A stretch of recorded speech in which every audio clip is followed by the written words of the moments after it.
Ajmer sex scandal, वो case जिसे हिंदुस्तान का सबसे बड़ा सेक्स स्कैंडल माना जाता है। 32 साल पुराने इस केस में 20 अगस्त 2024 यानी मंगलवार को फैसला सुनाया गया। इतने साल बीत जाने के बाद भी एक आरोपी फरार ही चल रहा है। वैसे उसके अलावा मामले में 6 आरोपी और थे। इन 6 आरोपियों को अदालत ने दोषी ठहराते हुए उम्र कैद की सज़ा सुनाई है।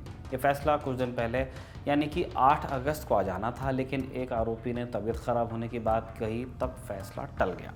बाद में इस आरोपी यानी कि इकबाल भाटी पर कोर्ट ने तीखी टिप्पणी की और किसी भी हालत में 20 अगस्त को कोर्ट में पेश होने को कहा।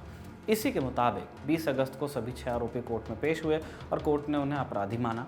इन 6 अपराधियों के नाम हैं नफीस चिश्ती, नसीम उर्फ टार्जन, सलीम चिश्ती, इकबाल भाटी, सोहिल गनी और सैयद ज़मीर हुसैन। इनके अलावा फरार आरोपी का नाम अलमास महाराज है, जिसके खिलाफ रेड कॉर्नर नोटिस जारी है। अजमेर सेक्स स्कैंडल यूं ही देश के सबसे बदनाम मामलों में शामिल नहीं है। कैसे एक गिरोह ने स्कूल और कॉलेज की लड़कियों को ब्लैकमेल किया और उनका यौन शोषण और रेप किया, उस इतिहास के बारे में बताने से पहले आपको इस केस में सरकार की ओर से जिरह कर रहे वकील सुरेंद्र सिंह की बात सुना देते हैं। सीआईडी सीबी के पास ये मैटर जब ट्रांसफ़र हुआ तो उन लोगों ने इसमें जांच करते हुए तब 9 मुल्जिमान को गिरफ्तार किया, जिसमें कैलाश उत्तन, नसीम टार्जन और महेश लुधियानी, हरीश तोलानी, फारूक चिश्ती, शमशूर मैराडोना, इन सब लोगों को 377 376 आईपीसी में अरेस्ट किया गया। फिर इनकी ट्रायल चली। उस ट्रायल के दौरान इन लोगों के खिलाफ में तत्कालीन जज श्री कन्हैया लाल जी व्यास द्वारा फैसला सुनाया गया और सभी मुल्जिमान को 376, 120 भी और अन्य धाराओं में आजीवन कारावास की सज़ा दी गई। आजीवन कारावास की सज़ा पूर्ण होने पर ये लोग हाईकोर्ट गए। हाईकोर्ट ने 4 मुल्जिमान को दोषमुक्त किया और 4 मुल्जिमान के खिलाफ में अपील को खारिज करते हुए आजीवन कारावास सज़ा बरकरार रखी।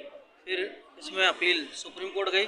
सुप्रीम कोर्ट ने इस प्रकरण में पाया कि इसमें ग्रेविटी ऑफ ऑफेंस कम है, इसलिए उस समय जो जजशिप थी उन्होंने इस प्रकरण में जितने मुल्जिमान ने भुगती हुई सज़ा थी उस पर छोड़े जाने का उनको आदेश दिया और फिर वो मुल्जिमान छूटे। बाद में इस प्रकरण में दोबारा जो मुल्जिमान फरार थे वो अरेस्ट हुए, जिनमें नफीस चिश्ती सबसे पहले अरेस्ट हुआ, फिर नसीम टार्जन अरेस्ट हुआ और फिर सलीम चिश्ती अरेस्ट हुआ। फिर इसमें जो था मोहम्मद इकबाल भाटी अरेस्ट हुआ।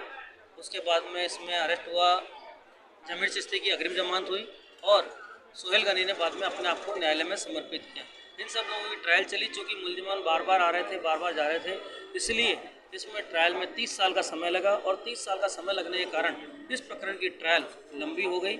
आज 30-32 साल बाद इस प्रकरण के ट्रायल का फैसला आया है, जिसमें सभी मुल्जिमान को 376, 120 भी आईपीसी के लिए कन्विक्ट किया गया है और इस कन्विक्शन में आजीवन कारावास की सज़ा का प्रावधान रखा था। इसलिए सभी मुल्जिमान को आजीवन कारावास से दंडित किया गया और 5 लाख रुपए प्रत्येक मुल्जिम पर जुर्माना लगाया गया है, जिसमें पीड़िताओं को ये पैसा दिया जाएगा। फरार एक आरोपी अलमास महाराज जो फरार है, जिसके विरुद्ध 299 में चार्जशीट का होना माना गया है। अब चूँकि बाकी सभी मुल्जिमान को 299 में मानते हुए कन्विक्शन किया गया है इनके खिलाफ में, क्योंकि पीड़िताएँ तो बयान देने आई नहीं थी, इसलिए ट्रायल और फैसला सेम रहेगा, हमारा ये मानना है। 32 साल का लंबा समय, सेशन कोर्ट से लेकर के सुप्रीम कोर्ट तक का सफ़र और फिर पॉक्सो कोर्ट में आना, मुल्जिमों का फरार होना, पकड़ा जाना और फिर छूट जाना। इस सिलसिले की शुरुआत हुई आज से बहुत पहले 1990 के दशक में। ख्वाजा गरीब नवाज और पुष्कर मंदिर जैसे पवित्र तीर्थ स्थलों वाले अजमेर में एक गैंग ने अपने पैर जमाए। ये गैंग अजमेर के सावित्री स्कूल और सोफिया स्कूल में पढ़ने वाली लड़कियों को फार्म हाउस पर बुला बुलाकर रेप करते रहे। लड़कियां जाती रहीं, प्रताड़ना झेलती रहीं, मगर उनके घर वालों को भनक तक नहीं लगी। स्थानीय मीडिया ने एक वक्त लिखा कि गैंग का आतंक इस कदर था कि आईएएस और आईपीएस ऑफिसर्स की बेटियां तक इसका शिकार रहीं, लेकिन ज़्यादातर पीड़ित सामान्य बैकग्राउंड की थीं। इन्हें निशाना बनाने के लिए गैंग मेंबर्स ब्लैकमेल किया करते थे और ये ब्लैकमेलिंग होती थी इंटीमेट तस्वीरों के जरिए। इनका तरीका कुछ इस तरह था कि पहली बार यौन शोषण के दौरान तस्वीरें खींच ली जाती या रेप के दौरान इन तस्वीरों का इस्तेमाल कर बार बार डराया धमकाया जाता और शोषण जारी रहता। इसी तरह ब्लैकमेलिंग से पीड़ित लड़कियों को अपनी सहेलियों को भी जाल में फंसाने के लिए मजबूर किया गया। इसी के चलते पहले एक लड़की, फिर दूसरी, तीसरी, चौथी, ये क्रम चलता रहा। द प्रिंट में छपी ज्योति यादव की रिपोर्ट के मुताबिक अजमेर पुलिस को शक था कि पीड़ितों की कुल संख्या 100 से ऊपर थी, लेकिन अंत में 16 लड़कियों ने ही अपने बयान दर्ज कराए। बाद में उनमें से कई अपने बयानों से पलटी। इसका मतलब ऐसे ये नहीं है कि 16 ही लड़कियां प्रभावित थी, संख्या बहुत बड़ी थी, लेकिन 16 ही लड़कियों को कन्विंस किया जा सका सामने आने के लिए। इस स्कैंडल की शुरुआत फारूक चिश्ती और नफीस चिश्ती नाम के 2 लड़कों ने की। ये दोनों अजमेर के दरगाह के खादिम परिवार से जुड़े हुए थे।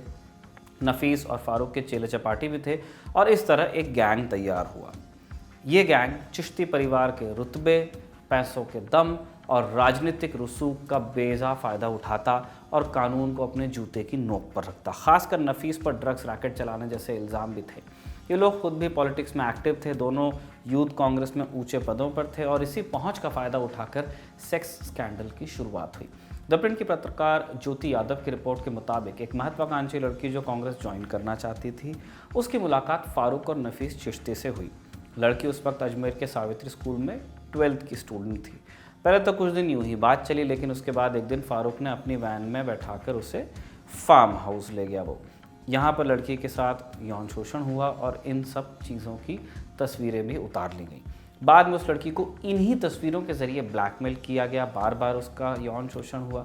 फिर नफीस और फारूक चिश्ती ने उस लड़की से कहा कि तुम हमें अपने दोस्तों से भी मिलवाओ। मिलवाते वक्त इंट्रोड्यूस करने के लिए वो लड़की इन्हें अपना भाई बताती। ऐसा इसलिए किया जाता ताकि नई लड़कियों को इन लोगों पर, इन प्रेडेटर्स पर जल्दी भरोसा हो और उन्हें भी ये लोग अपने जाल में फंसा सकें। अभी तब की बात है कि तस्वीरों का पहले नेगेटिव आता था कैमरे में और इसको ट्रीट करके तस्वीरें तैयार होती थी। जिस फोटो स्टूडियो में ये तस्वीरें धुलवाते थे, उसके संचालक की वजह से इस पूरे स्कैंडल का भांडाफोड़ भी हुआ। संचालक का नाम था पुरुषोत्तम। उसने इस स्कैंडल में कदम कदम पर चिश्ती भाइयों का साथ दिया। पुरुषोत्तम के पास स्कैंडल की बहुत सी तस्वीरें इकट्ठा हो गई थी क्योंकि वही नेगेटिव धोता था। वो पॉर्न मैगजीन्स का भी शौकीन था। एक बार पुरुषोत्तम के स्टूडियो में उसका पड़ोसी देवेंद्र जैन आया। देवेंद्र ने अडल्ट मैगजीन्स देखी तो पुरुषोत्तम ने उनसे कहा कि ये कुछ भी नहीं है, मैं तुम्हें असली चीज़ दिखाता हूँ। जिसके बाद पुरुषोत्तम ने देवेंद्र को वो तस्वीरें दिखाई जो स्कैंडल से जुड़ी हुई थी। देवेंद्र उन्हें देखकर हैरान रह गया। उसने उन तस्वीरों की कॉपीज़ बनाई और विश्व हिंदू परिषद और दैनिक नवज्योति अखबार को भेजा। वीएचपी ने प्रतियां पुलिस को ट्रांसफ़र की, जिसके बाद एक इन्वेस्टिगेशन शुरू हुआ, लेकिन शुरू में मामले ने तूल नहीं पकड़ा। इसी बीच दैनिक नवज्योति अखबार के पत्रकार संतोष गुप्ता ने इस यौन शोषण के मामले पर एक रिपोर्ट छापी। ये पहली रिपोर्ट 21 अप्रैल 1992 को छपी, मगर इससे उतना प्रभाव नहीं पड़ा जितना होना था। अगली रिपोर्ट से प्रभाव पड़ा जो 15 मई को पब्लिश हुई। इस रिपोर्ट में ब्लर करके बिना कपड़ों वाली उन इंटीमेट तस्वीरों को पब्लिश किया गया। इससे शहर में इतने बड़े स्तर पर लोगों में गुस्सा फैला कि 18 मई को अजमेर बंद करना पड़ा। इसके बाद जांच भी गंभीर रूप से हुई। सीआईडी क्राइम ब्रांच में उस वक्त के एसपी एन.के. पार्टी ने बताया कि तब केस को हैंडल करने में एक बड़ी चुनौती थी कि मामले को सांप्रदायिक रंग लेने देने से कैसे बचाया जाए, क्योंकि मुख्य आरोपी मुसलमान थे और ज़्यादातर पीड़ित हिंदू लड़कियां थीं।